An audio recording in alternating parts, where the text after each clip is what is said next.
وعلى آله وصحبه أجمعين.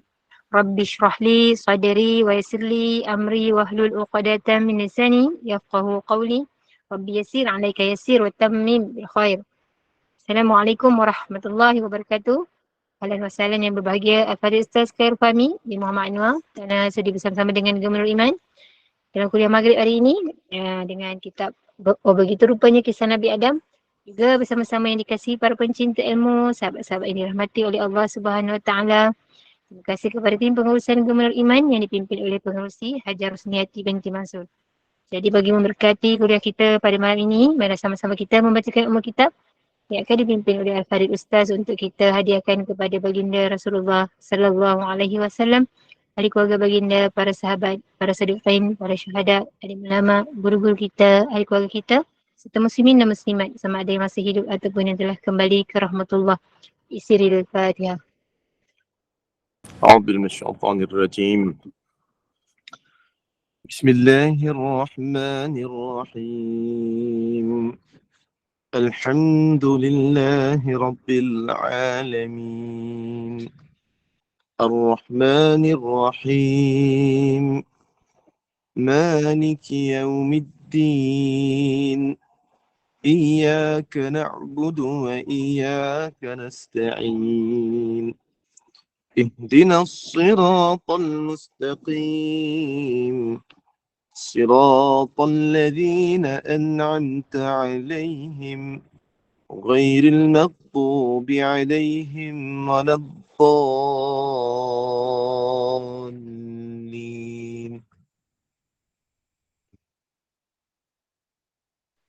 Amin ya rabbal alamin. Semoga dengan istiqamahnya kita duduk dalam halaqah ilmu, Allah kurniakan kefahaman, Allah kurniakan kerahmatan, Allah kurniakan keberkatan dan kebaikan. Saya dengan penuh ta'awun menyerahkan kepada Al-Fadhil Ustaz. Tafadhal mashkura. أعوذ بالله من الشيطان الرجيم. بسم الله الرحمن الرحيم. الحمد لله رب العالمين والصلاة والسلام على أشرف الأنبياء والمرسلين سيدنا ونبينا وحبيبنا وشفيعنا وزخرنا ومولانا وقدوتنا محمد المصطفى صلى الله عليه وسلم وعلى آله وأصحابه أجمعين. اللهم يا مقلب القلوب، ya Allah, Kaulah ya Allah yang boleh membolak balik hati-hati kami. Sabit qulubana ala dinik, Kau tetapkan hati kami ya Allah daripada hati yang penuh kelalaian kepada hati yang penuh dengan ketaatan, daripada hati yang penuh hasad kebencian ya Allah kepada hati yang penuh rahmat dan juga kasih sayang. Allahumma ftah alaina, ya Allah, bukakan ke atas kami hikmah-hikmah dan juga kebijaksanaan kepada kami. Wansyur alaina, dan limpahkan kepada kami wahai Allah min khazain, dari segala sudut khazanah rahmatika, rahmat kasih sayang kepada kami ya arhamar rahimin, wahai Tuhan yang maha pengasih lagi maha penyayang. Wa qalu rabbi shrah li sadri wa yassir li amri wahlul 'uqdatam min lisani yafqahu qawli.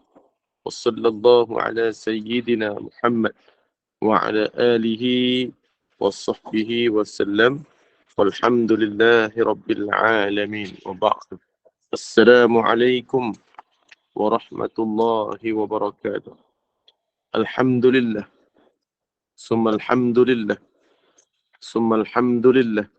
Bersyukur kehadrat Allah Subhanahu wa taala dengan limpah dan juga kurniaan yang telah diberikan Allah Subhanahu wa taala kepada kita. Moga-moga kita menjadi orang yang beriman. Moga-moga kita menjadi orang yang bersyukur kepada Allah Subhanahu wa taala. Alhamdulillah, Sekali lagi kita ucapkan sekali lagi Alhamdulillah. Pada malam ini kita dapat sama-sama berada di dalam Riyadhus Salihin, iaitu taman-taman syurga ataupun disebut Raudatul Jannah, taman-taman syurga Allah Subhanahu wa taala. Moga-moga tergolong di antara kita ini asbab kita berada di taman-taman syurga bersama dengan tim-tim Google Meet. Ada di antara kita yang sedang tengok TV, tengok hiburan, sedang berhibur di luar. Kita yang berada di sini ini mungkin moga-moga asbab malam minggu kita ada di sini kerana Allah di taman syurga. Moga kita semua bertemu nanti di syurga Allah Subhanahu wa taala di kelak insya-Allah. Okey, hari ini masuk dalam bab iaitu bab ke-26. Senjata-senjata, antara senjata syaitan untuk menyesatkan pengikutnya. Antara senjata syaitan untuk menyesatkan pengikutnya. Jadi ingat ada senjata-senjata ataupun cara-cara serangan yang telah ditetapkan Allah dalam Al-Quran. Apa senjata dia? Okey, dia cara dia lain. Cara dia ada 14 cara. Kita boleh disebut dalam Al-Quran dan hadis ada 14 cara. Ada 14 cara syaitan akan menghasut kita dari mana sudut kiri kanan kita ni. Ada 14 cara yang kita kena tahu. Dia punya modus operandi dia ada 14. Disebut ulama, tu kita bincang nanti. Cuma apa yang perlu dibincang hari ini, apakah yang ada ataupun kelebihan syaitan, kelebihan iblis. Kelebihan iblis, laknatullahi alaih. Laknatullahi alaih. Yang itu pertama sekali kita baca dulu. Dan kerahlah penyokongmu yang berkuda serta yang berjalan kaki untuk mengalahkan mereka. Pertama dia punya mula dia. Allah telah memberitahu kita tentang janji iblis yang akan menyesatkan anak-anak Adam. Selain itu dia juga telah menjelaskan kepada kita jalan dan cara untuk melepaskan dan menyelamatkan diri daripadanya. Dalam bab ni pernah sedikit saya terangkan sebelum ni. Ada masuk, tapi yang ni kita betul-betul masuk dalam bab ni dah. Allah juga telah mendedahkan kepada kita tentang cara. Cara dia ada 14. Nanti kita akan terang pada akhir nanti. Dan senjata yang digunakan oleh iblis untuk menghadapi dan menentang kita semua. Tujuannya adalah untuk membuka mata hati kita dalam semua urusan. Allah Subhanahu wa taala berfirman di dalam surah Al-Isra ayat yang ke-65. Surah Al-Isra ayat ke-65. A'udzubillahi minasyaitonir rajim. Wa in qulna lil malaikati isjudu li Adam fasajadu illa iblis.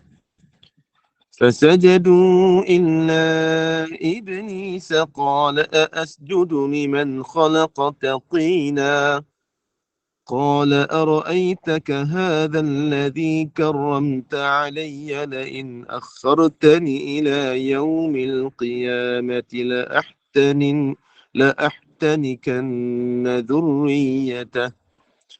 لأحتنكن ذريته إلا قليلا قال اذهب فمن تبعك منهم فإن جهنم جزاؤكم جزاء موفورا.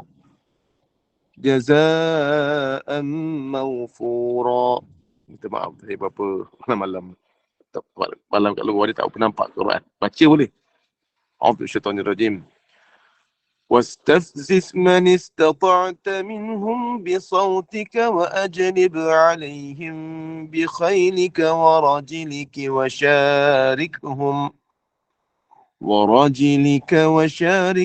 في الأموال والأولاد وعدهم وما يعدهم الشيطان إلا غرورا إن عبادي ليس لك عليهم سلطان وكفى بربك وكيلا. Okey, dalam surah Al-Isra, Sadaqallahul Azim, iaitu ayat 61-65. Ayat surah Isra ni surah sebelum suratul Kahfi. Suratul Kahfi pun ada bagian Wa idh qulna lil malaikati isjudu li adama fasajadu illa iblis. Pernah ada juga. Ayat yang ke-50 kan, surah Al-Kahfi.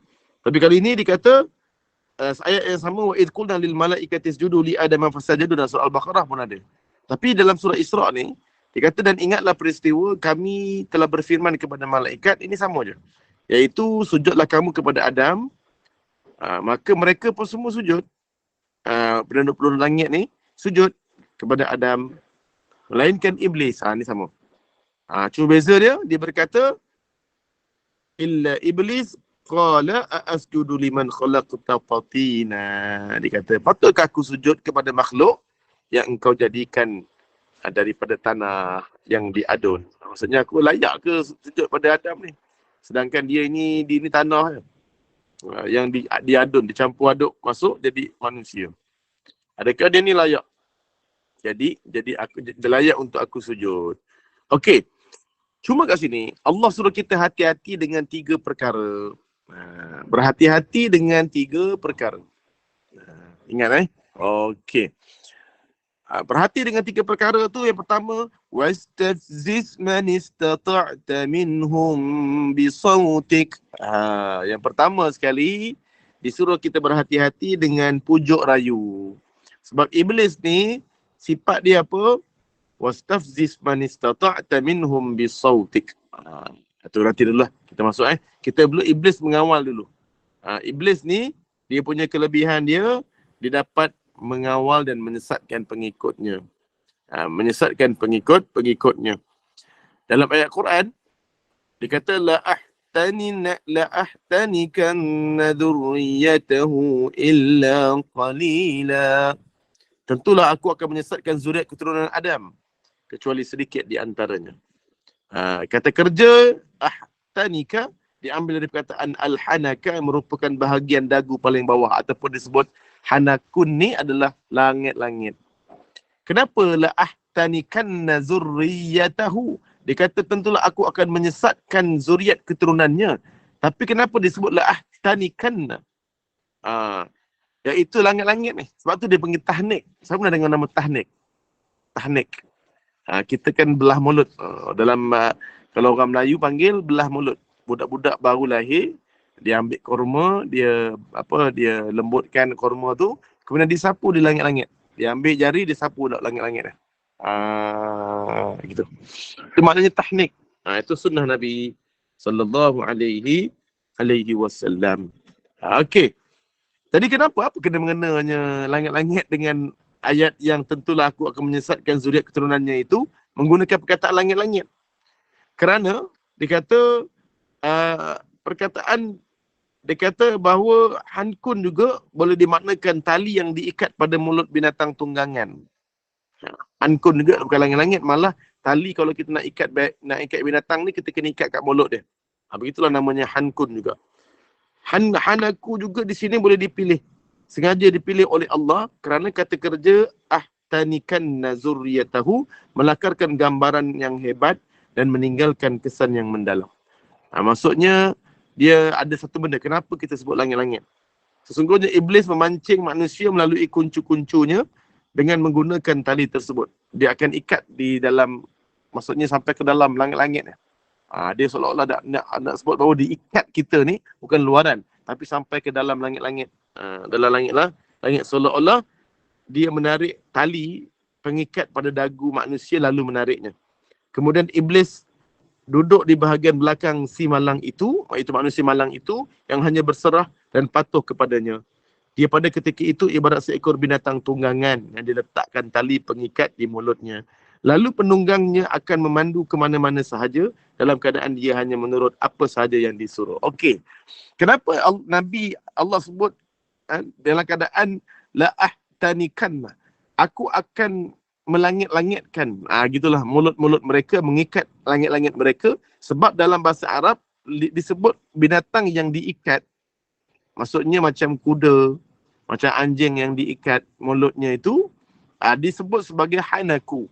Jadi kalau binatang ni, kalau kita tengok apa kita punya fikir tentang binatang peliharaan ataupun binatang tunggangan, tunggangan, kuda yang diikat pada mulutnya, diikat, lepas tu dia bawa tali.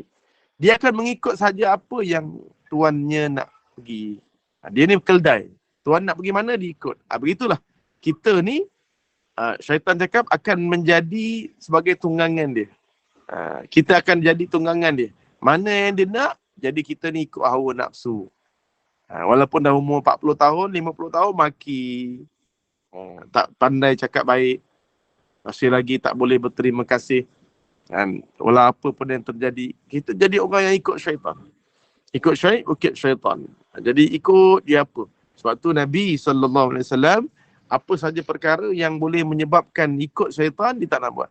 Antaranya sampai Nabi setiap hari, maka banyak dalam riwayatnya akan balik rumah. Tengah hari balik rumah tidur. Balik rumah tidur. Bila dia tidur je, dia apa? Dia buat tengah hari. Kerana Nabi kata, Kilu, tidurlah. Walaupun sekejap di waktu tengah hari. Kerana syaitan tidak akan tidur pada tengah hari. Sampai tahap Nabi nak bezakan dia dengan syaitan, dia tak nak ikut. Melepaskan tali tadi tu, dengan cara dia bangun daripada tidur. Ada hadis yang lain. Ada hadis yang lain yang sahih dari Nabi sallallahu alaihi wa ala alihi wa ashabihi ajma'in. Iaitu di mana Nabi sallallahu alaihi wasallam pernah menyebut, di antara kita ni ada yang orang yang tidur ni dikena kencing tikus. Maksudnya orang kena kencing tikus tak? Ada orang yang kena kencing tikus. Tapi kali ini ni ada orang yang kena kencing syaitan. Siapa agak-agaknya orang yang kena kencing syaitan?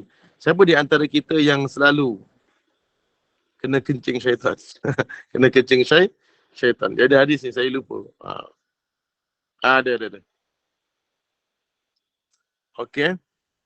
Jadinya, dia ada beberapa, iaitu orang-orang yang tidak dapat bangun daripada tidur waktu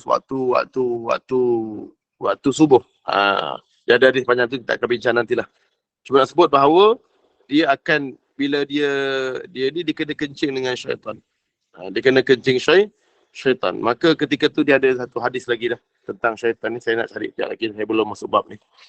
Cuma nak bagi tahu, syaitan ni yang dapat ikut dia ni orang yang tak bangun subuh. Jadi siapa-siapa yang nak beza, kuatkan hati. Macam mana pun bangun. Sebab kalau kita tak bangun, kita telah pun mengikut godaan syaitan. Jadi la'ahtinannakum ni, la'ahtanikanna ni, maknanya macam cocok. Maksudnya dia buat kita ni macam binatang tunggangan dia. Jadi kalau boleh, apa sahaja untuk melepaskan ikatan tunggangan ni, dengan cara kita membezakan diri kita dengan syaitan. Antaranya tadi lah, tidur. Walaupun Nabi tidur sebelum zuhur tu, nampak simple, tapi Nabi tak pernah tinggal. Kita pula selalu tinggal. Buat remeh je benda ni. Seolah-olah macam, saya tak boleh tidur lah tengah hari. Alasannya itu je. Alasannya tu. Walaupun kita ni sebenarnya dah diberikan pencen. Kita dah pencen. Allah dah bagi masa lah. Dulu mungkin tak boleh tidur sebab kerja. Waktu kita pencen pun kita tak nak buat. Sebab tak biasa. Begitulah arahan Nabi. Hanya alasan kita tak nak buat hanyalah kerana tak biasa. Kenapa tak terima kasih? Dalam ayat Quran sebut dalam surah Ad-Duha yang sebelum ni saya sebutkan, wa amma bi ni'mati rabbika fahaddis. Hanyalah nikmat-nikmat Allah itu kamu kena nyatakan. Iaitu Nabi sebut antaranya kena nyatakan ini adalah dengan cara la yashkurullah man la yashkurun nas. Tidak bersyukurlah seorang itu bila mana dia tidak mengucapkan terima kasih sesama manusia. Saya tak biasa lah Ustaz dengan isteri saya, anak saya buat terima kasih. Perkataan dia tak biasa. Dia seolah-olah membenarkan perbuatan dia boleh. Dan dengan perkataan saya tak biasa. Jadi kena biasakan. Membezakan. Untuk menjadikan kita ni orang-orang yang benar-benar beriman. Iaitu orang yang senantiasa bersyukur kepada Allah Subhanahu wa ta'ala. Okey. Setelah itu selesai, itu tak apalah, itu cuba nak bagi tahu kenapa disebut la'ahtanikanna. Kenapa dipakai langit-langit dan ikatan daripada mulut binatang tunggangan dari tu. Sebab kita, syaitan ni, dia akan ikat kita punya langit-langit tu dan kemudian itu cuma peribahasa lah. Umpama. Menunjukkan bahawa dia ikat sungguh dan menjadikan kita seperti binatang tunggangan. Yang akan ikut ke mana saja. Mengikut hawa nafsu kita. Tidak mengikut iman. Tidak mengikut Islam dalam tata cara bercara hidup, dalam perlembagaan, dalam kehidupan, dalam politik. Semuanya kita tidak mengikut landasan Islam sebagai kita punya ikutan. Okey, jadinya begitulah dikata peliknya kegilaan syaitan. seutas tali yang diikat di batang leher si malang itu, kemudian dihadapnya terhadap syaitan yang memandunya ke arah alam yang penuh dengan kesusahan dan kesesatan maksiat. Jadi manusia ni memang dalam keadaan macam tu. Jadi sebab apa dia? Sebab dia merasakan dia mengikat hati kita. Di antaranya Nabi SAW menyebut, iaitu kesaksian. Ni jumpa sembahyang subuh, tapi yang ini dulu saya jemput yang ini dulu, iaitu saat bangun daripada subuh saat bangun daripada subuh. Itu alamak terlepas lah. Okey. Ya ka'aidu syaitan kan ala qaqiyatin ala qafiyatin. Ini hadis Bukhari. Ketika seorang manusia tidur waktu subuh kan, lepas tu syaitan mengikatnya dengan 3 ikatan. Jadinya syaitan ni sebenarnya dia boleh mengikat. Nabi bagi tahu dalam hadis Bukhari, syaitan sebenarnya waktu kita tidur, pada waktu subuh ada 3 ikatan daripada syaitan. Yang pertama, pada setiap ikatan itu ada tempatnya. Lalu syaitan berkata, malammu masih panjang. Baru pukul 6. Kalau semayang berjemaah, pukul 6.45, 5.45 kena bangun. Tapi sekarang dah azan. Jadi boleh lagi tidur tu. 6.30 boleh bangun. Jadi malam masih panjang. Tidurlah. Jadi tapi sekiranya dia terus bangun, tersedar juga. Maka bila dia tersedar, lalu disebutkan nama Allah. Sebut bismillah. Sebut nama Allah. Allah. Terbuka satu ikatan. Bila kita sebut nama Allah, maka fazakarallah. Sebut nama Allah. Alhamdulillah. Kita dah bangun tidur, Alhamdulillah. Sebut nama Allah, maka terlerai satu ikatan. Sekiranya dia bangun dan lalu dia tersedar, maka dia bangun. Dia terus bangun. Dia bangun, dia berwuduk. Di sini bersuci dan lalu berwuduk. Selesai dia berwuduk je, maka terlepas satu ikatan lagi. Maka syaitan tengok lalu terlepas satu ikatan. Maka sekiranya dia bersolat pula, solat subuh, maka terbukalah satu lagi ikatan. Satu lagi ikatan. Jadinya bila dia selerai, jadi ketika mana lalu jadi dia ni waktu saat pada hari itu, maka dia telah bersemangat. Allah telah sucikan hatinya, jadikan semangat dalam jiwanya kerana bebas daripada halangan syaitan. Ada orang yang dia bangun subuh, tak bangun subuh, lambat, sarapan pagi. Sebenarnya jiwa dia kosong. Sebab dia masih lagi dalam ikatan. Ada 3 ikatan tadi. Jadi pertama nak lepaskan, dia terbangun, satu lepasan ikatan syaitan terlepas. Dia berwuduk, dia bersuci dan berwuduk, terlepas satu ikatan. Lalu dia solat subuh, maka terlepas lagi satu ikatan. Sekiranya dia gagal membuka semua ikatan itu, dia bangun dalam keadaan jiwanya akan diresahkan oleh Allah Subhanahu wa ta'ala. Jadi wallahu a'lam. Jadi sebab apa manusia ni resah dalam hidup? Sebab antaranya dia tak bangun subuh. Dia tak bangun subuh. Jadi wallahu a'lam. Jadi ikatan lah. Jadi syaitan ni memang kerja dia ngikat. Ngikat yang tadi dia ngikat di langit-langit. Wallahu a'lam. Wallahu a'lam. Okey. Seterusnya, siapakah yang rela untuk menjadi seperti binatang tunggangan ini yang dipandu dengan tali pengikat yang diikat pada dagunya ini? Siapa yang rasa kat sini yang dia rasa dia rela untuk diikat? Kak Suwaya Mak Zahagi. Assalamualaikum Ustaz. Waalaikumsalam warahmatullahi. Suranai Zulina. Assalamualaikum Ustaz. Waalaikumsalam warahmatullahi wabarakatuh.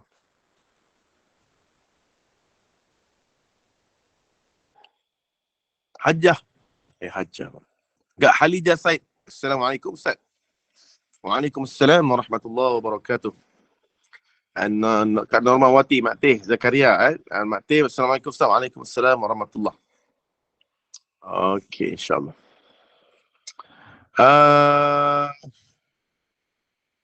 Alhamdulillah. Kak Perak, hujan tak berhenti dari pagi tadi. Itu pun. Okey, saya nak sebut lagi. Ada 2 lagi.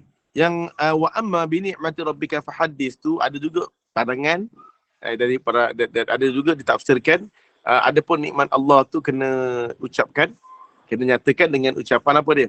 Iaitu ketika saat hujan turun, maka Nabi sallallahu alaihi wasallam mengajar supaya kita menyebut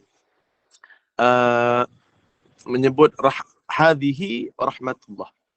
Dia menyebut hadhihi rahmatullah.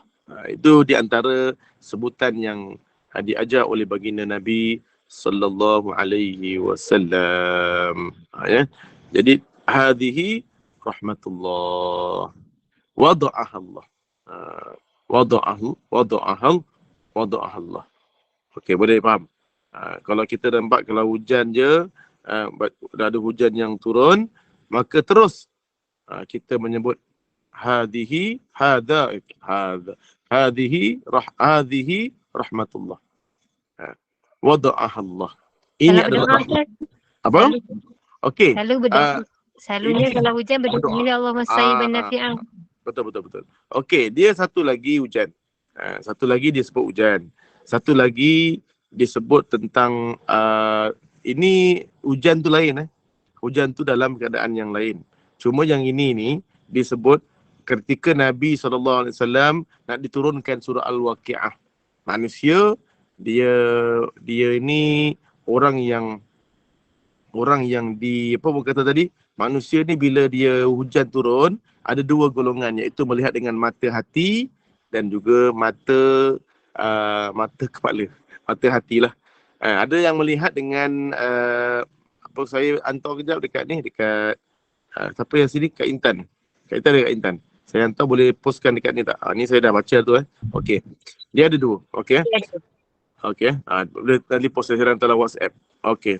Jadinya ketika mana Nabi SAW diberitahu Allah ada dua golongan manusia waktu saat hujan turun, wahai Muhammad. Tadi hujan turun, maka ada dua manusia yang melihat dengan mata hati dan ada seorang melihat dengan mata kepala. Jadi orang yang melihat dengan mata hati lalu dia menyebut hadhihi rahmatullah. Ini sifat syukur. Ini bukannya doa, tapi ini adalah menyebut bahawa disebut wa amma bi ni'mati rabbika fahaddits. Nyatakan syukur kita kepada Allah. Sebab tu sebelum kita berdoa, kita kena puji dulu Allah. Begitulah sama macam kita berdoa, kita kena puji Allah dulu. Jadi yang ini sama juga. Macam juga yang dikatakan wa amma bi ni'mati rabbika fahaddits, dengan pertama dengan ucapan terima kasih kepada sesama manusia, dan yang kedua dengan selalu memuji Allah. Tapi bila hujan turun je sebut hazihi rahmatullah. Ini adalah rahmat Allah, wada'aha Allah, yang telah ditetapkan dan ditakdirkan oleh Allah sejak azali lagi. Hujan turun. Jadi bila hujan turun je, hujan turun Allahu Akbar. Hazihi rahmatullah, wada'aha Allah. Bila hujan turun je, Allahumma sayyiban nafi'a. Dua-duanya hadis rawahul Muslim. Dua-duanya hadis rawahul Muslim. Tak ada masalah, doa lain. Doa tu di kategori lain. Duduk mengucapkan hadhihi rahmatullah tu kategori lain. Itu kategori syukur. Kategori syukur yang menyebabkan mata hati kita senantiasa celik. Allah akan celikkan mata hati kita senantiasa sekiranya kita selalu memuji Allah dengan menyebut benda ini saat hujan turun. Saat hujan turun. Sebab mulut kita ni kan macam teruk sikit kan mulut kita ni kan. Mulut netizen kan. Kita ni kan netizen, mulut teruk sikit. Kadang-kadang bila Allah turunkan hujan, kita selalu berdecap. Hai, hujan pula. Aduh, baru nak jemur kasut. Kan? Kadang-kadang kita macam tu kan. Kita berdecap sikit. Padahal hujan ni ada 1000 nikmat. Tapi kesusahan yang ada pada kita ni satu je, iaitu kita punya spender kita tak kering. Itu je kita akan bicara. Alamak, spender aku kat luar lah macam mana ni? Alamak, aku punya kasut Allah. Kan? Allah, hujan pula, baru nak hantar anak pergi tuition. Hai, masa ni dah di hujan. Hai, masa ni lah nak hujan. Dia cakap dengan siapa sebenarnya tu? Sebenarnya kita cakap dengan siapa tu sebenarnya? Masa ni pula lah nak hujan. Kan? Agak kan cakap dengan siapa? Jadi sebenarnya kita kritik Allah tu sebenarnya. Kritik Allah. Sebab kita melihat dengan mata saja. Mata kepala. Tapi kalau kita melihat dengan mata hati, maka kita akan melihat ini adalah nikmat yang diberi oleh Allah Subhanahu wa ta'ala. Okey, kena faham. Okey, tapi doa itu memang kewajiban kita lah. Bila ada hujan turun, kita doa. Allahumma sayyiban nafi'a. Ya Allah, moga-moga curahan hujan yang turun pada pagi ini ataupun pada malam ini, ya Allah, moga-moga hujan itu memberi manfaat kepada kita. InsyaAllah, Alhamdulillah. Kalau hujan ni lebat, sehingga kita nampak ada peti-peti yang tak berhenti-henti, itu ada pula satu hadis yang lain tentang bagaimanakah doa supaya ditolak, supaya bencana daripada hujan yang turun. Itulah lain lah, berbeza-beza lah. Kita nampak macam mana hujan tu sebenarnya. Hujan yang macam mana yang kita nak. Okey. Jadinya okey, sombong sifatnya. Okey, Assalamualaikum. Zainab Desah. Waalaikumsalam warahmatullahi. Kak Rozita Sherif. Assalamualaikum Ustaz. Waalaikumsalam warahmatullahi. Mohon maaf saya baru join. Alhamdulillah. InsyaAllah Aminah Dom. Assalamualaikum Ustaz. Waalaikumsalam warahmatullahi. Semoga dirahmati Allah. Amin, amin, amin, amin. Ya Rabbal Alamin. Kencing kat telinga ke? Nanti saya baca balik. Saya kena cari balik tadi. Depan saya ada kitab tentang syaitan ni, tapi saya tak sebab fokus saya pada lain. Jadi fokus yang pada tu saya tak dapat nak cari muka surat. Patutnya saya pergi cari dulu tadi. Tapi kisah tu kisah kencing syaitan ya. Jadi tu pun kena selalu kena tahulah kencing. Maksud kita kan kencing manis, kencing tikus. Tapi ini kencing syaitan. Yang tu kena lebih tahulah apakah maksud kencing syaitan tu. Tapi saya tak ingat kencing syaitan tu di mana. Di telinga ataupun di mana, di tempat dia. Okey, wallahu a'lam. Nanti saya akan share balik, saya akan cari balik. Okey. Dan kemudian dikata siapakah yang rela untuk menjadi seperti binatang tunggangan ni, kita ke? Jadi kalau bukan kita kena ikut apa yang Allah perintahkan. Selagi mana ada yang sama dengan syaitan, maka kita kena fala tattabi'u khutuwatis syayatin. Kita kena jangan ikut sikit pun jalur hidup syaitan. Jangan. Jangan. Jadi syaitan dia suka duduk bilik air. Maka Nabi SAW tak suka duduk bilik air. Melainkan dia akan mempercepatkan waktu dalam bilik air. Selagi mana dia nak cepatkan, dia akan keluar. Di pasar dan sebagainya. Maka Nabi SAW pun dia takkan berlama-lama di dalam pasar. Sebab dua tempat tu Nabi tak suka, sebab tempat tu beradanya syaitan. Beradanya syaitan. Okey. Jadi Allah benar-benar menurunkan bala kepada zuriat keturunan Nabi Allah Adam dengan kesesatan iblis ini untuk menguji mereka dan mengetahui siapa antara mereka yang berjalan seiringan dengan iblis dan juga siapa pula yang berpegang dengan syariat Allah. Dia beza ni. Dia berpegang dengan tali iblis ni, maksudnya dia selalu mengikut cara hidup iblis. Macam tadi lah. Nabi tak tidur malam, Nabi tidur tengah hari sebab syaitan tak tidur tengah hari. Itu saja. Sebab Nabi nak lepaskan ikatan dengan syaitan, jadi Nabi SAW tidur waktu tengah hari sebelum zuhur. Jadi benda ni simple, tapi ramai orang gagal buat. Sunnah yang simple, sunnah suruh tidur, bukan suruh baca Quran tengah hari tu. Dia tak suruh tengah hari suruh baca Quran. Ada Nabi kata lalu waktu tengah hari berzikirlah. Maksurat. Nabi kata barang siapa baca surah Al-Kahfi pada tengah hari. Tak ada. Disuruh tidur. Jadi benda ni jadi susah sebab syariat suruh. Bila syariat yang suruh buat, maka tak ramai yang boleh buat. Saya melihat ramai. Ramai antara kita yang tak boleh buat benda tu. Siapa yang antaranya? Iaitu tidur sebelum zuhur. Banyak betul. Walaupun dia dah pincin. Dia dah ada masa untuk tidur tu. Peribahasa seperti lumbu dicucuk hidung. Mungkin juga. Dicucuk hidung untuk ikat. Jadi malas, lemau, resah. Jadi begitulah. Tapi dia bukan malas untuk bekerja. Kena faham tu. Dia malas untuk ibadat. Kena faham. Yang dikatakan lemah tadi tu bukan lemah untuk kerja. Kerja, ya Allah, hebat. Macam tu orang tak semayang pun kadang-kadang lebih hebat dari orang semayang. Dia masalahnya dia lemah untuk ibadat. Bila subuh tak buat tadi tu, dia nak sedekah jadi malas. Nak jumpa anak yatim jadi malas.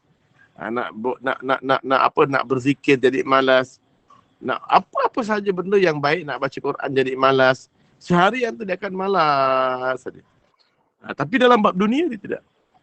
Dia tak ada kaitan dengan bab dunia. Ini cuma bab kaitan dia Allah tarik semangat daripada ibadat. Dia tak rasa syok ibadat. Dia tak ada kemanisan ibadat tu, tak ada dalam hati dia. Itu Okey, ni jangan salah sangka pula bukan malas tu malam menguap. Bukan. Dia malas ni adalah Allah tarik rasa semangat, rasa minat, rasa kemanisan ibadat tu Allah tarik. Dia tak ada rasa semangat nak zuhur ni. Allah kan. Tak ada. Sebab dia ditarik semangat dia oleh Allah Subhanahu Wa Taala.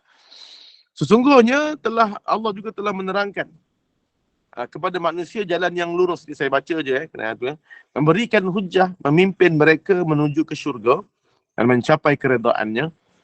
Selain itu juga Allah memberi amaran keras kepada mereka agar berhati-hati dengan syaitan dan juga keras perangkapnya, dan mereka mestilah membuat keputusan, membuat pilihan dalam keadaan bersedia menanggung beban, bertanggungjawab serta bersedia menghadapi kesan pilihan mereka sendiri. Jadi kita ada kena tanggung akibat.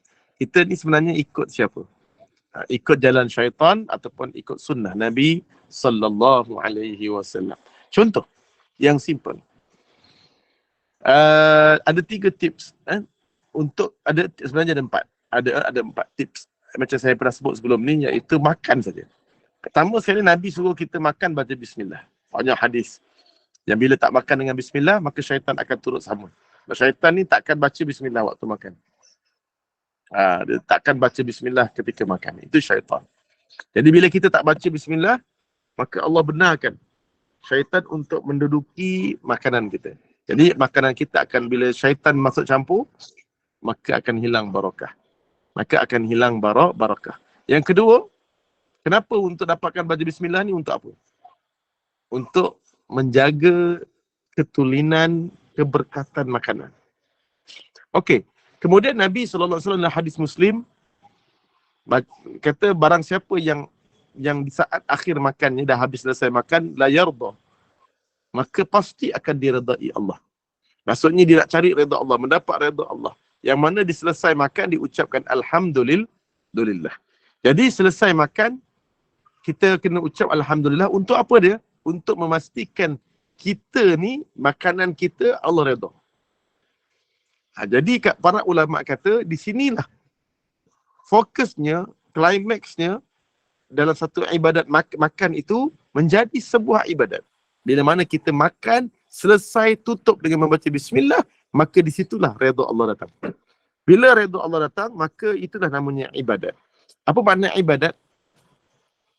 Al-ibadah fahiya, ibadat itu ialah adalah ismun jami'un syamilun li jami'i ahwal wal aqwal wal af'al. La yarda, yang yardahu Allah wa yuhibbuhu min al aqwal wal af'al az-zahira wal batinah. Itu makna al-ibadah. Ibadah tu apa saja perkara yang kita buat merangkumi segala perkara yang disukai oleh Allah dan diredai oleh Allah. Mana redha dah keluar. Maka daripada perkataan, perbuatan, hati yang kita nampak dan tidak nampak. Itu makna ibadat. Jadi nak jadikan makanan kita ibadat, sempurnakan, baca alhamdulillah. Buka bismillah, tutup alhamdulillah. Siapa kat sini yang dia makan ubat, baca bismillah, tutup tak dibaca dengan alhamdulillah. Maka ubat yang kita makan tidak menjadi ibadat. Tidak menjadi sunnah yang disebut oleh Nabi. Tidak mengikut jalan syariat Allah Subhanahu wa ta'ala. Jadi kena baca. Dan kemudian halalun tayyibah. Sebab orang mukmin dia kena makan dengan benda yang halal dan tayyibah. Dan yang keempat, dalam hadis Nabi yang sahih Muslim ada, iaitu makanan yang terbaik adalah makanan yang makan dengan banyak tangan. Dengan banyak tangan. Ni hadis sahih Rahul Muslim. Jadi makanan yang paling baik adalah makanan banyak tangan. Maksudnya makanan dalam dulang. Dalam dulang. Jadi 4 perkara ni kalau kita ikut, maka syaitan tak dapat campur. Tak dapat masuk campur dalam urusan makanan kita. Ini satu benda. Makanan kita. Biasa kan makan dalam dulang. Alhamdulillah saya dah dari tahun 2017. 2017 ingat saya masuk. Start daripada tu lah. Saya makan. Saya dapat beli daripada Korea. Tulang, saya tengok cantik tulang tu dari Korea tu, dia berkaki. Start tu saya gunalah. Guna anak-anak pun guna kaki, saya dulang satu lagi, anak-anak dulang yang lain. Jadi bila dia makan, dia ada kaki dalam lebih kurang begini, tinggi satu ni pada sini. Jadi badan saya tak payah duduk ni. Jadi makan dalam tu tak nasi makan. Jadi bila kelamaan seronok pula. Makan dalam dulang. Dia seronok. Mula-mula makan pakai pinggan Makan pakai pinggan seorang-seorang. Tapi bila makan dalam dulang lama jadi seronok. Bila anak-anak ni dia dah terbiasa lah. Dan sampai sekarang dia ambil dulang. Dia makan je dia bawa dulang. Nanti dia letak nasi. Lepas tu dia makan. Nanti dia makan tapi taste-nya. Kalau dimakan seorang, kadang-kadang sampai kena seorang satu ketul ayam. Tapi kalau makan yang ramai, letak 2 ketul. Makan 5 orang dalam dulang tu 5 orang. Tak kecil. Belum besar. Yang peliknya, ayam tu 2 ketul. Itu pun tak habis. Unik. Sangat unik. Makan ayam 2 ketul. Tapi kalau dia makan seorang-seorang, ayam kena seorang seketul. Unik tak? Ini benda yang paling dari dulu saya fikir, memang fikir. Macam mana benda ni, macam benda ni macam contohnya asam pedas, satu ketul. Saya kalau makan dalam dulang kecil, dulang air tu. Dulang angkat air, saya makan dengan isi, saya kan dulang tu je. So, makan. Letak seketul ya ikan. Ikan tu satu slice. Tapi makan nasi dia. Saya makan. Cukup. Tapi kalau saya makan seorang-seorang, saya mesti ambil seketul. Seketul dia, seketul saya. Tapi kalau makan berdua, seketul tu cukup. Ini memang dari dulu benda ni kalau kita fikir balik, dia cukup. Betul tak? Kalau kita makan dekat mana-mana makan, dia letak ikan ayam seketul. Betul tak? Tapi tak habis. Walaupun makan 4 orang. Unik kan? Unik. Sebenarnya benda ni ada lama kelamaan jadi seronok nak makan dulang. Mula-mula bukan kerana apa pun. Kerana memang beli benda tu. Memang ada orang baik ni. Benda Korea sedap. Bukan makan-makan, try. Tapi setelah mana saya baca, saya ajar dalam Grand Space, saya ajar Syamil Muhammadi, masuk dalam bab makan. Patutlah saya seronok makan pakai tu. Jadi benda tu dia jadikan kita ni, jadi makan tu jadi, tadi anak-anak kalau makan tu dia tambah selera dia. Tapi bahaya makan dalam dulang. Paling bahaya apa? Kita tak tahu portion yang kita makan dah berapa. Itu yang paling bahaya sekali tu. Tahu-tahu dah berapa pinggan kita makan. Sebab selera dia lain macam makan dalam dulang ni. Okey, Wallahualam, sedikit sebanyaklah. Kita kena biasakan anak-anak cucu makan dalam dulang. Itu antara sunnah yang dilupakan oleh umat-umat kita pada hari ini. Okey. Jadinya tanggungjawab kita nak pilih macam mana. Ini isu makan je, belum isu politik lagi. Belum isu negara lagi. Belum isu keluarga yang besar. Yang kita kena macam mana isu keluarga. Yang saya sendiri pun gagal. Sebab tu saya kena selalu ingatkan diri sendiri. Diri sendiri. Macam mana nak jadi jauh daripada gangguan ataupun nak jauh gangguan sosial, tenang je. Jangan ikut cara hidup syaitan. Itu saja. Okey. Azhab faman tabi'aka minhum fa inna jahannam jazaa'ukum jazaa'un mawfura. Dia kata sesungguhnya iblis tahu bahawa ia dan tentera-tenteranya sedang berjalan ke neraka jahanam. Dia tahu. Bahkan tenteranya juga tahu bahawa mereka berjalan di belakangnya menuju ke destinasi yang sama, iaitu neraka jahanam. Pelik tak? Mereka sebenarnya tahu. Sebab tu mereka nak sangat akhirnya mengikuti jalan yang jahanam itu. Alah macam kita lah. Orang yang cakap, tak apalah. Biarlah aku masuk neraka jahanam, lagi aku puati. Biar aku masuk neraka sekalipun, aku puati. Gitu lah. Dia sebenarnya tahu kalau buat jahat masuk neraka. Begitulah syaitan. Dia tahu. Bila tanya dengan dia, dosa tak ni? Tipulah orang-orang yang buat dosa ni, tak tahu dia buat dosa. Tipu. Normalnya sunnatullah, dosa ni semua orang tahu. Dia dosa. Contoh, kucing. Dulu saya ada bela kucing, sekarang tak ada. Dulu masa saya kecil memang saya hidup dengan kucing.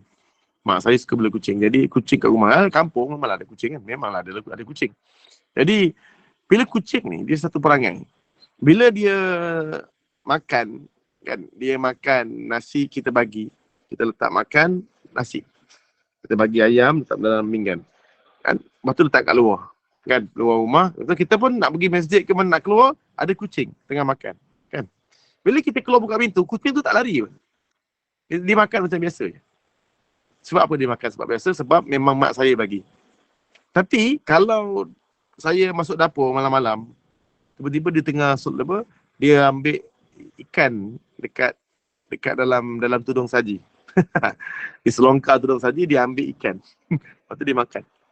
Kat tepi pintu. Dia makan. Saya masuk ke dapur. Apa dia buat? Dia lintang pukang lari. Kucing tu lintang pukang lari. Kat sini apa yang nak disebut? Kucing pun tahu mencuri tu salah. Kucing tu sendiri, dia kucing. Tapi dia tahu dia tengah buat dosa. Dia tahu dia tengah buat salah. Kucing pun tahu yang sebenarnya mana yang betul, mana yang salah. Sebenarnya manusia tahu. Jangan tipu. Jangan tipu. Mak jahalijah. Assalamualaikum, Waalaikumsalam. Mengeluh. Jangan.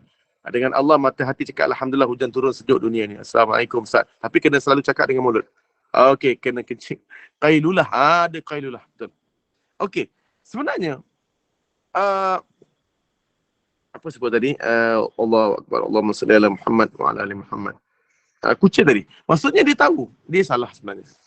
Tapi manusia begitulah. Walaupun tahu dia salah, tapi dia tetap buat. Dia tetap tak buat. Begitulah syaitan. Dia tahu pun dia salah.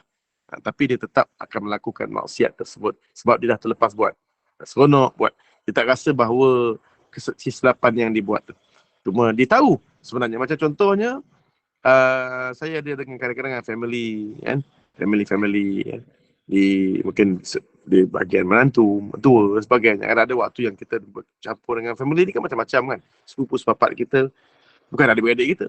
Sepupu sepapat, kadang-kadang dia salam. Macam mungkin dengan mak teh kan. Mungkin dengan sepupu-sepupu. Orang-orang dulu ni, dengan sepupu-sepupu ni, dia orang salam. Dia orang salam. Ada orang salam, sepupu-sepupu. Macam anak Pak Mi saya, anak ada macam anak style bla-bla. Ni lah. Keluarga bla, orang rumah. Dia bila salam ni, dia macam satu benda yang ipar-ipar salam. Ipar-ipar dengan bira salam. Dia adik ipar, dia salam. Walaupun dia adik ipar ni, dia perempuan. Tapi dia salah adik laki-laki. Adik ipar lah. Yang belum kahwin kan salam. Macam biasa. Dia macam biasa benda dia macam akak ipar ni macam boleh salam. Tapi ada satu benda unik. Sepupu-sepupu ni kadang-kadang jumpa macam perempuan lelaki. Dia salam. Ni, ya, nah, salam. Macam biasa. Tapi ada satu benda yang unik. Apa yang unik? Mereka sebenarnya bila cakap, tahu tak sebenarnya yang salam sepupu dia salah? Adakah mereka tahu tak tahu sebenarnya? Jawapan dia sebenarnya, mula-mula semua, rasanya dia orang tahu tak tahu sebenarnya salam sepupu tu salah. Sebenarnya tahu. Siapa tahu? Sebab saya ni macam di sana, di Batu Kikir dia jadi imam. Jadi imam. Kadang-kadang jadi imam sana. Boleh bayang tu saja. Kadang saya ni kadang-kadang pakai songkok putih. Ada gaduh tu pakai songkok lah. Dia biar pakai. Semua waktu saya pakai. Lepas tu masuk jadi imam. Dia kenal lah, sepupu-sepupu kenal. Jadi bila disalam dengan ipar-ipar dengan sepupu ni, yang perempuan tu, tiba-tiba salam. Sampai saya dia tak salam. Ustaz, apa yang benda boleh fikir? Maksud dia tahu tak yang salam tak boleh? Sebab dengan saya dia tak salam? Kenapa dengan saya dia tak salam? Sebab saya tengah pakai dengan pakaian agama. Saya tengah pakai jubah, saya tengah pakai gini. Jadi dia tak salam saya. Kadang-kadang ada benda yang unik. Maksudnya dia tahulah. Kalau saya berpakaian dengan pakaian agama, maksudnya saya tak ada salam. Sebab ada salam lelaki tu. Sebab tu adalah lelaki. Yang ni satu benda yang pelik. Sebenarnya manusia dia tahu sebenarnya. Dalam agama tak boleh salam. Dalam agama tak boleh salam. Begitulah orang-orang lelaki-lelaki, artis-artis. Bila dia perempuan tu, dia asal tak pakai tudung. Dia datang tak ada salam. Tapi bila sampailah dia sampai ke orang yang pakai tudung besar, dia terus tak salam. Unik tak? Dia ada benda yang something, maksudnya semua orang tahu sebenarnya. Menyalami lelaki, perempuan itu adalah haram. Tahu. Cuma mereka ni terbiasa. Mereka terbiasa seolah-olah benda tu tidak ada dosa. Ustaz, common dah. Memang saudara mara sini memang dah biasa lah adat sepupu-sepupu. Tak rasa apa-apa pun salam. Bukan ada niat nak lucah ke apa, tak. Tapi dia anggap macam biasa. Unik sebab benda tu dah terbiasa kita buat. Akhirnya kita lihat dosa tu satu perkara yang kecil. Padahal dosa tu besar bagi orang yang tak pernah buat. Dosa orang yang besar kan. Kadang-kadang dia nak salam saya ni kan ada juga tu. Ada orang nak salam saya. Betul dia nak salam saya. Dia macam sepupu terjauh sikit lah dia nak salam saya. Dia anak dara pula tu. Kan? Dia salah. Maksud saya pun bujang. Nak salam. Salam je. Oh. Saya gurau dengan dia. Oi. Tak boleh salam. Kan? Saya kena salam Tok Kadi dulu. Saya kena salam Tok Kadi dulu baru boleh salam. Jadi saya gurau je lah. Dia kata kasar gurau. Tapi saya orang yang walaupun tak salam, saya akan layan dia. Dari mana je? Dari mana nak? Saya tak akan lari daripada dia. Sebab saya akan, nanti orang kata cop sombong. Tak. Tak salam tak apa. Jarang orang kata baru kalau tak salam nanti orang kata pula. Tak, saya tak salam. Dengan perempuan. Walaupun sepupu, sepapat. Walaupun makcik sabit saya. Saya tak salam. Tapi kenapa orang tak kata saya sombong? Sebab saya akan jumpa. Mak Kaya, Assalamualaikum, sihat saya gini je. Saya layan. Ada tu kata yang pergi hospital tu macam mana? Layan. Tapi dengan keadaan kita gini je. Cia, Assalamualaikum, sihat. Macam mana? Sihat? Gini. Tak. Walaupun tak salam. Tapi orang boleh kata bahawa kita sombong. Tidak. Dia tidak. Kalau kita layan tu, kita gini cukup dah. Pada tahu dah, kita tak salam dia. Jangan jadikan alasan nak jaga adab. Adab Ustaz, orang tua salam. Apa, di makcik kita kan, makcik Sabit. Wallahu'alam. Wallah. Jangan mengikuti cara-cara hidup syaitan. Tapi kita jangan sombong lah. Jangan kena, ni orang gini salam ni. Ini jenis syaitan ni. Nak dekat. Duduk bilik tidur. Duduk dalam bilik tidur. Ini orang kata sombong lah. Orang kata sombong. Jadinya, sesungguhnya iblis tahu bahawa dia akan masuk neraka. Tapi dia tetap juga buat dosa sebab apa? Mereka merasakan dosa yang mereka lakukan ni hal kecil. Sama macam kita tadilah. Kita merasakan hal dosa yang kita lakukan adalah hal sepele. Wallahu'alam. Jadi belum masuk lagi dalam bab senjata. Jadi sebenarnya ada 3 kelebihan syaitan yang disebut dalam kitab ini. Dan senjatanya kelebihan syaitan ada 3 yang Allah nak bagi tahu apakah kelebihan yang ada pada syaitan yang paling kita kena tahu. Dan ada 14 cara modus operandi untuk dia menyerang manusia ni. Ada 14 cara dalam mana-mana penjuru dia akan masuk. 14 ni. Dan ada 3 kelebihan yang Allah telah bagi kepada spesialis, kepada iblis, yang tak ada pada orang lain, yang ada pada dia. Wallahu a'lam bis-shawab. Jadi insyaAllah saya nak baca kejap. Okey. Tidur sebelum zuhur. Qailulah. Okey. Qailulah maknanya tidur sebentar sebelum zuhur. Melainkan solat Jumaat. Jumaat Nabi akan tidur lepas Jumaat sekejap. Tapi Nabi tak akan tidur sebelum Jumaat. Sebelum solat Jumaat. Tapi sebelum zuhur, waktu dah sebelum hari lain hari Jumaat, Nabi akan tidur sebelum Jumaat. Sebelum zuhur. Okey. Ustaz, tidur sebelum zuhur maksudnya adalah tidur azan mesti bangun. Betul. Semayang mestilah semayang kan. Azan waktu, awal waktu. Jangan tinggal solat sebelum solat hadis-hadis tentang solat solat qabliyah zuhur ni, jangan sampai tertinggal. Jangan sampai tertinggal awal waktu. Awal waktu. Kerana banyak hadis-hadis yang nanti cerita lain lah. Itu bab lain. Kenapa kena solat empat rakaat sebelum zuhur ni kena buat awal waktu? Kerana saya baca satu sikit hadis sahih. Iaitu Nabi kata, ketika mana saat selepas tergelincirnya matahari, maka akan waktu itu Nabi semayang 4 rakaat sebelum zuhur. Qabliyah zuhur lah 4 rakaat. Maka kenapa sahabat tanya, ya Rasulullah, kamu buat 4? Maka aku solat 4 rakaat ni kerana pada waktu tergelincirnya matahari pada awalnya, maka akan dibukakan pintu langit. Sekejap je. Pintu langit ni ada soal. Ya, saya tak jumpa lagi. Nabi akan saya bawa dalam bab qabliyah. Maka Nabi ketika mana langit ni dibuka, maka ketika itu aku suka, aku sedang beribadat kepada Allah. Jadi Nabi tak tinggalkan 4 rakaat. Qabliyah zuhur. Jadi awal lepas azan tu Nabi terus solat 4 rakaat. Dia kat sini apa tau? Dia kena solat awal waktu. Syarat nak dapatkan solat, tapi juga dinamakan siapa yang dapat solat qabliyah zuhur pada awal waktu, dia dapat solat sunat zawal. Solat sunat zawal. Tahu sunat zawal? Boleh buka nanti. Itu dalam fiqh Islam Mu'adilah tu dia ada bincang nanti. Siapa yang dapat solat qabliyah zuhur awal waktu, dia dapat solat sunat zawal. Maksudnya dapat sekali. Solat sunat zawal, solat sunat tergelincir matahari. Tapi syaratnya dia mesti solat awal waktu. Kenapa Nabi sebut? Kerana pintu langit waktu itu terbuka. Ketujuh pintu langit waktu itu sedang terbuka. Jadi kalau kita semayang zuhur lambat, pukul 2, maka tak dapatlah solat sunat tadi. Qabliyah zuhur tu boleh buat, dapat 4 rakaat, dapat pahala. Tapi tak dapat yang disebut tadi, special, apa nak panggil tadi? Promosi. Ketika saat langit terbuka tadi tu, kita tidur. Kita tidur. Jadi faham Sebab tu kata tadi, sebelum zuhur kita tidur, azan zuhur. Bukan azan zuhur. Sebelum azan lagi kita dah siap-siap mandi. Jadi kalau pukul azan, kat tempat saya satu suku, pukul 12 dan pukul 1 tengah hari dah bangun lah. Dah bangun, siap-siap mandi. Jadi mungkin kita tidur dalam 12.30. 12.30 dah boleh tidur kejap. Dalam 12 suku ke, kita ambil tidur 12 suku. Dalam pukul 1 bangun. Dalam 40 minit. Dalam Syekh saya sebut dalam 40 minit sedap. Tapi kalau setengah jam pun okey. Tapi kalau 15 minit jangan. 12.45 jangan. baik kita terus mandi-mandi, berus gigi, siap terus keluar. Jadi baik kita jangan. Jadi kalau sebab apa kata jangan ini nasihat mak saya dululah.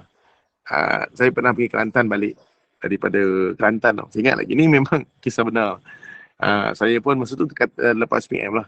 Dari Kelantan balik, lepas tu baru sampai Kelantan dalam 12.30 gitulah. 12.30. Lagi pukul 12, suku 12.30. Sampai berbual, saya nak baring kejap. Mak saya kata, jangan Mi, baik kau mandi-mandi. Kan lagi setengah jam nak Zuhur.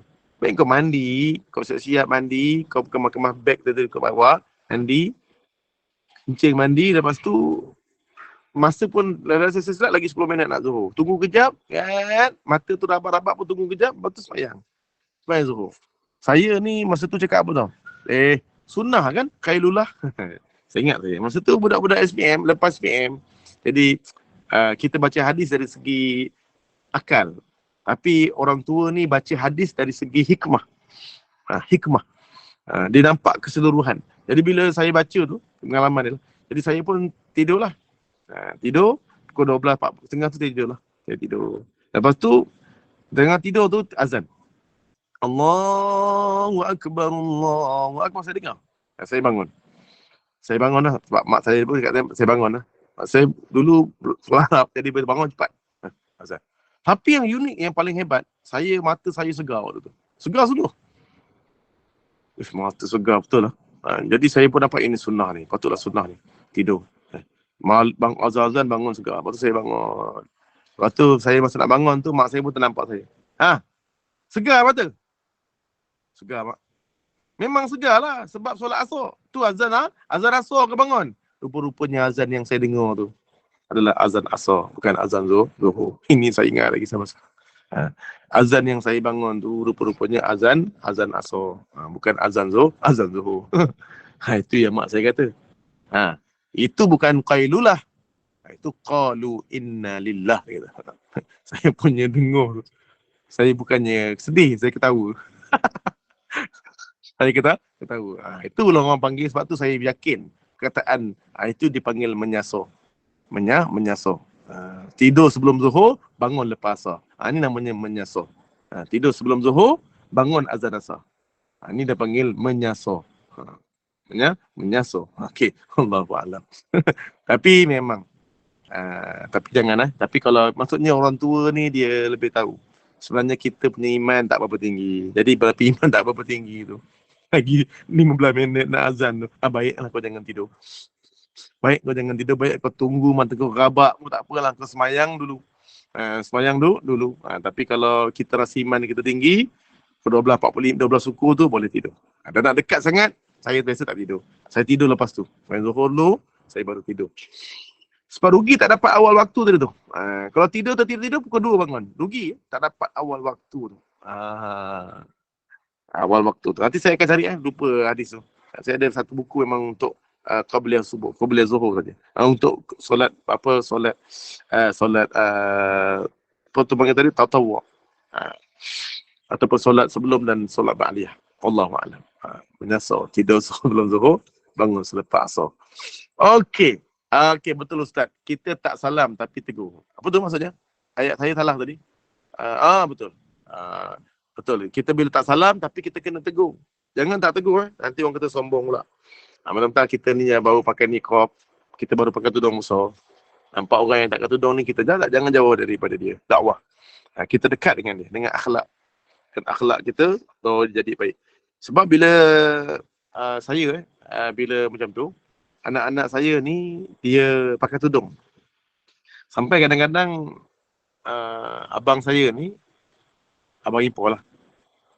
Dia ada kakak ipar, abang ipar, dia kata, kenapa Mairat pakai tudung? Kan? Tadi pakai tudung pasal raya lah. Mairat jawab, tak boleh, tu sepupu. Maksudnya ada sepupu amal. Kecil juga sebaya dengan dia. Darjah 5, darjah 6. Jadi dah biasa. Sampai masa tu, bila rumah saya, bila datang makcik pakcik sabit lah. Terus pakai tudung. Pakai. Lama kelamaan, ipar-ipar pun mula, pakai tudung juga. Kadang betul pakai tudung juga. Jadi benda tu jadi apa tau? Sebenarnya bila kita selalu buat, benda tu jadi satu benda yang kebaikan dia bila kita lihat, dia akan tengok ini akan buat. Macam orang yang tak nak sedekah, Tiba-tiba nampak member tu sedekah. Lama-lama dia pun ambil dalam beg, dia ambil sedekah juga. Padahal dia tak terfikir nak sedekah pun. Tapi member tu masuk tabung. Dan seorang lagi budak kecil masuk tabung. Lama-lama dia pun ambil duit, dia pun masuk tabung. Dia masuk tadi tu hanyalah kerana mengikut. Dia tak nak sembahyang sunat. Lepas daripada azan, dia tak nak sembahyang sunat. Boleh tak pula sembahyang sunat qabliyah pun. Dia duduk kat masjid. Tiba-tiba lepas azan, semua bangun. Kan? Semua bangun solat sunat. Kadang-kadang orang yang tak pernah solat sunat pun dia akan bangun juga. Dia akan solat Allahu Akbar. Betul tak? Dia normal. Manusia ni kadang-kadang sebab tu kita selalu bersama dengan orang soleh. Bersama dengan orang soleh, kita akan terikut dengan amalan mereka. Sebab tu kita kena biasakan rumah kita ni. Sebab tu saya orang yang kalau solat, walaupun solat sunat ke, saya suka solat depan anak. Saya lah bukanlah depan orang ramai, tapi depan anak. Mengaji pun saya suka depan anak. Dengan mengamai budak-budak tengah buat kerja rumah, saya akan duduk sebelah dia. Macam Kahfi kan. Sebab saya baca tak kuat lah, dia tengah buat kerja rumah, saya akan baca biasa je.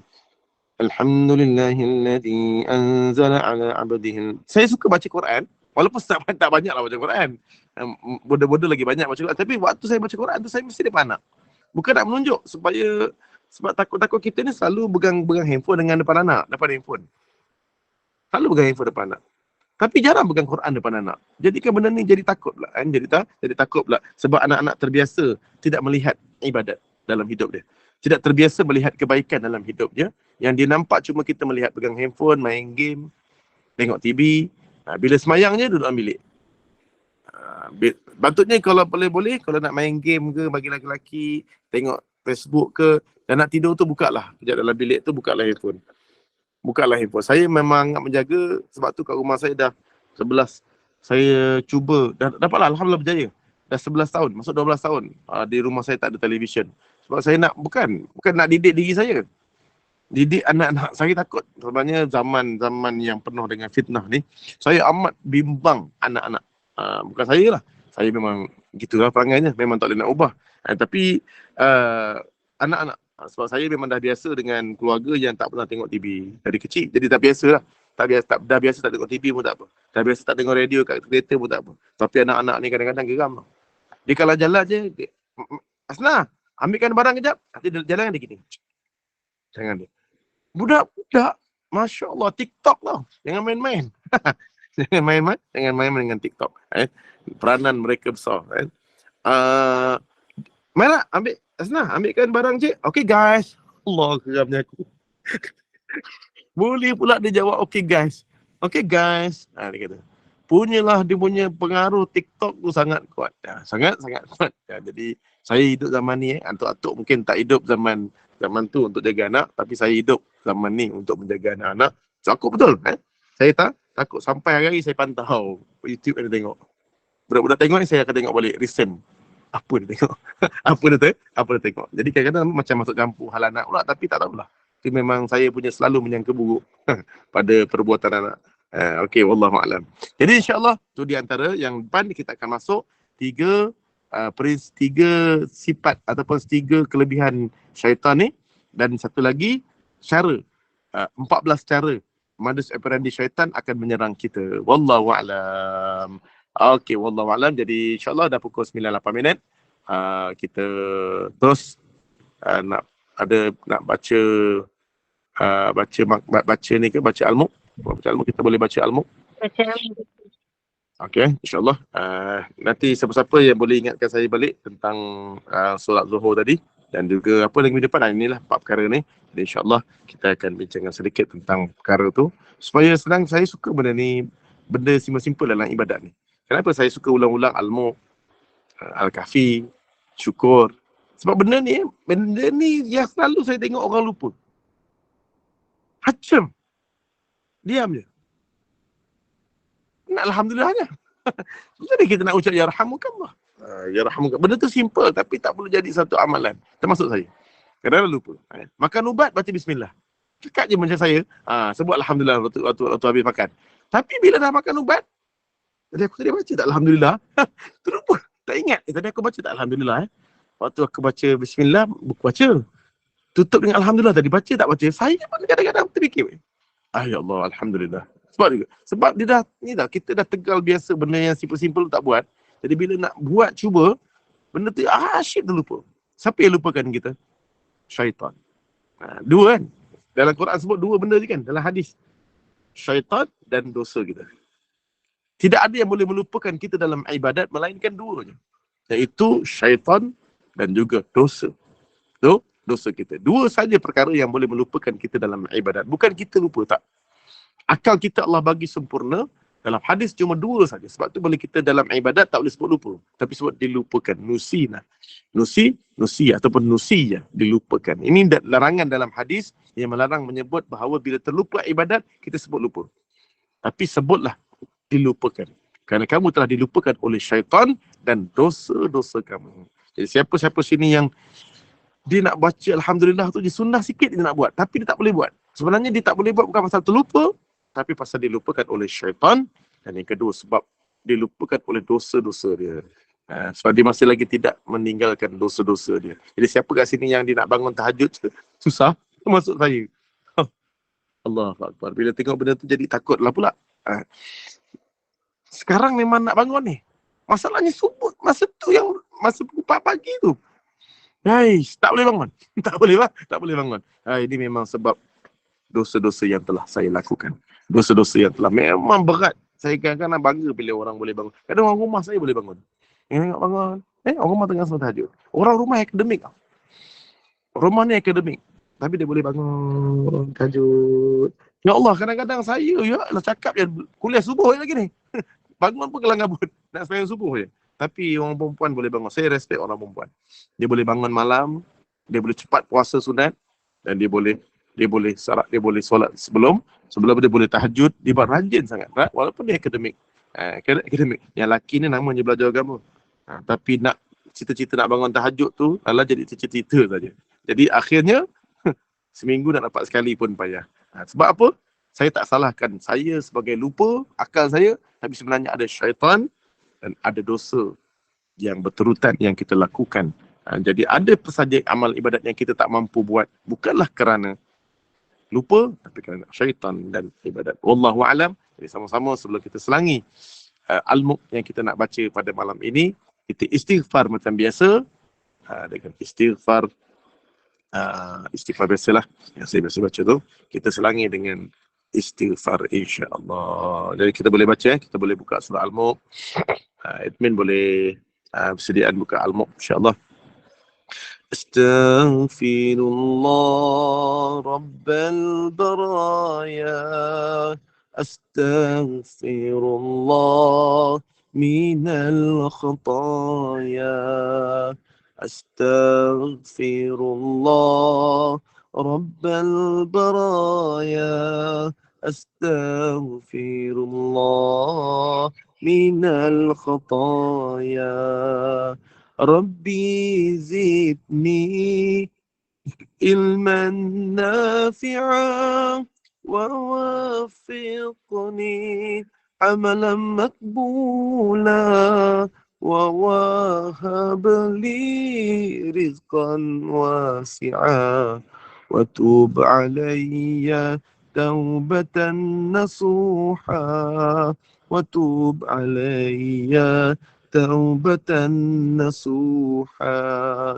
Astaghfirullah Rabbal Baraya, Astaghfirullah minal khataya, Astaghfirullah Rabbal Baraya, Astaghfirullah minal khataya, Rabbi zidni ilman nafi'a wa wafiqni amalan makbula wa wahab li rizqan wasi'a wa tub alayya taubatan nasuha wa tub alayya taubatan nasuha. Astaghfirullah Rabbal Baraya, Astaghfirullah minal خطايا. أعوذ بالله من الشيطان الرجيم. الفاتحة. بسم الله الرحمن الرحيم.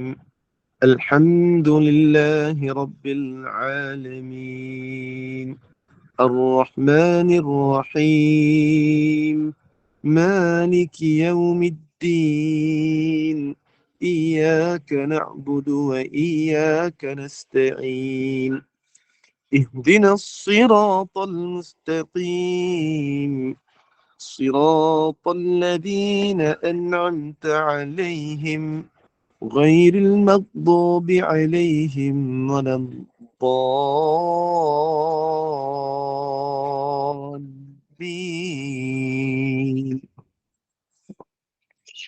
بسم الله الرحمن الرحيم. تبارك الذي بيده الملك وهو على كل شيء قدير، الذي خلق الموت والحياة ليبلوكم أيكم أحسن عملا وهو العزيز الغفور، الذي خلق 7 سماوات طباقا، ما ترى في خلق الرحمن من تفاوت، فارجع البصر هل ترى من فطور، ثم ارجع البصر كرتين ينقلب إليك البصر خاسئا وهو حسير، ولقد زينا السماء الدنيا بمصابيح وجعلناها رجوما للشياطين وأعتدنا لهم عذاب السعير، وللذين كفروا بربهم عذاب جهنم وبئس المصير، إذا ألقوا فيها سمعوا لها شهيقا وهي تفور، تكاد تميز من الغيظ، كلما ألقي فيها فوج سألهم خزنتها ألم يأتكم نذير، قالوا بلى قد جاءنا نذير فكذبنا وقلنا ما نزل الله من شيء إن أنتم إلا في ضلال كبير، وقالوا لو كنا نسمع أو نعقل ما كنا في أصحاب السعير، فاعترفوا بذنبهم فسحقا لأصحاب السعير، إن الذين يخشون ربهم بالغيب لهم مغفرة وأجر كبير، وأسروا قولكم أو اجهروا به إنه عليم بذات الصدور، ألا يعلم من خلق وهو اللطيف الخبير، هو الذي جعل لكم الأرض ذلولا فامشوا في مناكبها وكلوا من رزقه وإليه النشور، أأمنتم من في السماء أن يخسف بكم الأرض فإذا هي تمور، أم أمنتم من في السماء أن يرسل عليكم حاصبا، فستعلمون كيف نذير، ولقد كذب الذين من قبلهم فكيف كان نكير، أولم يروا إلى الطير فوقهم صافات ويقبض ما يمسكهن إلا الرحمن إنه بكل شيء بصير، أمن هذا الذي هو جند لكم ينصركم من دون الرحمن إن الكافرون إلا في غرور أمن هذا الذي يرزقكم إن أمسك رزقه بل لجوا في عتو ونفور أفمن يمشي مكبا على وجهه أهدى أمن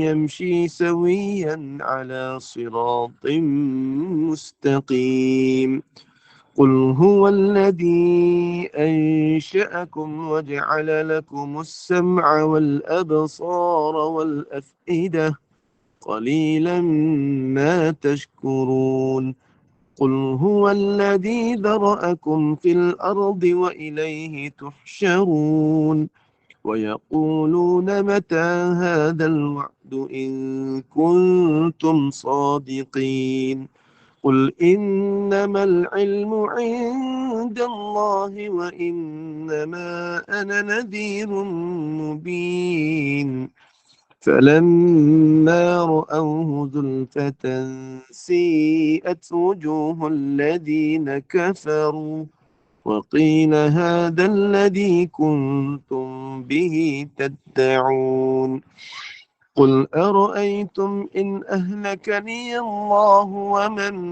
معي أو رحمنا فمن يجير الكافرين من عذاب أليم قل هو الرحمن آمنا به وعليه توكلنا فستعلمون من هو في ضلال مبين قل أرأيتم إن أصبح ماؤكم غورا فمن يأتيكم بماء معين الله رب العالمين صدق الله العظيم أعوذ بالله من الشيطان الرجيم اللهم ارحمنا بالقرآن واجعله لنا إماما ونورا وهدى ورحمة وشفاء اللهم ذكرنا منه ما نسينا وعلمنا منه ما جهلنا وارزقنا تلاوته آناء الليل وأطراف النهار واجعله لنا حجة يا رب العالمين وصلى الله على محمد وعلى آله وصحبه وسلم والحمد لله رب العالمين تقبل الله منكم منا ومنكم تقبل يا كريم ومنكم تقبل يا كريم. Alhamdulillah, Alhamdulillah, Alhamdulillah. Barakallahu fiikum, jazakumullah khairan jazak Ustaz di atas perkongsian hari ini. Dan kita boleh mengambil pengajaran, mengambil ibrah daripada apa yang Ustaz kongsikan malam ini. Semoga kita terlepas daripada belenggu-belenggu syaitan ini, Masya Allah. Mudah-mudahan bertambah kefahaman kita, mudah-mudahan barakah, mudah-mudahan Allah kurniakan rahmat kepada kita. Terima kasih kepada tim Gubernur Iman, sahabat-sahabat pencinta ilmu yang mengimarahkan kuliah kita daripada subuh tadi hingga sekarang, Masya Allah. Istiqamah duduk dalam majlis ilmu. Ustaz, boleh buat ibahan kuliah esok, Ustaz? Boleh. Ya, okey. Seperti biasa, 6.45 pagi kuliah subuh kita. Besok bersama dengan Al-Fadil Imam Muda Muhammad Haris Daniel bin Muhammad dengan bacaan Yasin, tahlil, doa, selawat dan kasidah. Kuliah duha kita bersama dengan Al-Fadil Ustaz Muhammad Nazri bin Haji Mustaqim, Imam Masjid Negara dengan tadabbur surah Al-Baqarah pada pukul 8.30 pagi. Dan kuliah akhir kita, kuliah maghrib bersama dengan Al-Fadil Ustaz Dr. Ahmad Mursyidi bin Mustafa dengan terjemahan Al-Minahu As-Saniyah pada pukul 8.15 malam. Jadi teruskanlah bersama-sama dengan Gubernur Iman dengan kuliah-kuliah yang telah disediakan. Moga memberi manfaat kepada kita di dunia dan juga di akhirat. Dengan ini saya mewakili Gubernur Iman memohon maaf sekiranya ada sebarang kekurangan dan kesilapan. Yang baik itu datang daripada Allah, yang tidak baik dan kelemahan itu daripada kami sendiri. Kita tangguh kuliah kita. Sebagai menutup majlis, mohon sekali lagi Al-Fadil Ustaz untuk membacakan tasbih kafarah dan suratul As. Saya sudahi dengan wabillahi taufiq wa hidayah. Wassalamualaikum warahmatullahi wabarakatuh. سبحانك اللهم وبحمدك أشهد أن لا إله إلا أنت أستغفرك وأتوب إليك بسم الله الرحمن الرحيم والعفو إن الإنسان لفي خسر إلا الذين آمنوا وعملوا الصالحات وتواصوا بالحق وتواصوا بالصبر أقول قولي هذا وأستغفر الله العظيم لي ولكم ولسائر المسلمين والمسلمات والمؤمنين والمؤمنات وبالله التوفيق والهداية. السلام عليكم ورحمة الله وبركاته.